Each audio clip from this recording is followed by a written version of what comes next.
আপনারা সবাই মিরাজ আফ্রিদি ভাইকে চিনেন। আপনি মিরাজ আফ্রিদি ভাইয়ের এই ছবির মতো সুন্দর ছবি বানাতে চাইলে আমাদের কি করতে হবে, তাদের জন্য আজকের এই ভিডিওটা। তাই দেখতে থাকুন আমি কি করতেছি, কিভাবে ছবি সুন্দর করা যায়। ফার্স্ট আমরা আমাদের ফোনের প্লে স্টোরে যাব। প্লে স্টোরে গিয়ে প্লে স্টোর খুঁজে প্লে স্টোরে ওপেন করব। ওপেন করে সার্চ করব, এখানে লিখব রেমিনি। আমার নিচে রেমিনি দেখা যাচ্ছে, তার জন্য আমি রেমিনিতে ক্লিক করলাম। আমার ইনস্টল করা আছে, ওই জন্য আমি এখন ওপেন করে নেব। ওপেন করে নেওয়ার পরে লোডিং নিচ্ছে রেমিনি অ্যাপ। খুব সুন্দর একটা অ্যাপ, দারুণ ছবি হয়। আপনারা শুধু দেখতেই থাকেন ভিডিওটা। সুন্দর, এবারে স্টার্ট করে দেব। গেট স্টার্ট করে দিয়ে এখানে বিভিন্ন ক্রাইটেরিয়াগুলো আসবে, অ্যাপ সেট করে নেব। এগুলো করতেই হবে, না হলে অ্যাপের ভিতরে নিয়ে যাবে না। কন্টিনিউ করে নেব।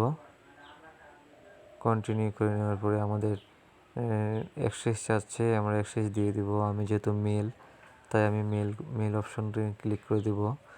এরপরে আমরা একটা সুন্দর ছবি, কোনো ঝাপসা আপন দেখতে এরকম একটা ছবি বাইর করব। আমাদের এখানকার মধ্যে যে মিরাজ আফ্রিদি ভাই আছে, আমরা মিরাজ আফ্রিদি ভাইয়ের ছবিটাকে সিলেক্ট করেছি। এরপরে আমরা এনহ্যান্স অপশন আছে, এখানে ক্লিক করলাম। এবার ইমেজটা লোডিং নিচ্ছে, আপলোডিং নিচ্ছে। দেখেন কীভাবে কি হয়। জাস্ট ওকে গট ইটে করে দেব। এরপরে বিফোর আফটার অপশন আছে, দুই পাশে দুই দিক নিয়ে যাবে। আপনারাই দেখবেন কোন দিকটা বেশি ভালো হয়। তার জন্য আপনারা সিলেক্ট করবেন কোন দিকটা নিয়ে গেলে কোন দিকটা বেশি ভালো হবে।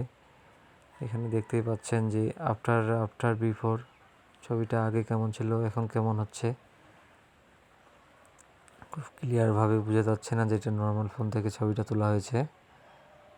এরপরে আমাদের নিচে আরও অপশনগুলো আছে, আপনারা চাইলে এগুলো থেকেও কাজ করতে পারবেন আপনাদের পছন্দ অনুযায়ী। এরপরে এটা আমরা ক্রস করে দেব, ক্রস আসতে পারে, ক্রস করে দেব। এরপরে ডান অপশনে করে দেব, ডাউনলোড তো করে নিলামই। এরপর ছবিটা আমাদের অটোমেটিক গ্যালারিতে চলে গেছে। এতক্ষণ দেখলেন না আমরা কিভাবে একটা নর্মাল ছবিকে খুব সুন্দরভাবে এডিট করে দেখালাম। ধন্যবাদ ভিডিওটা দেখার জন্য।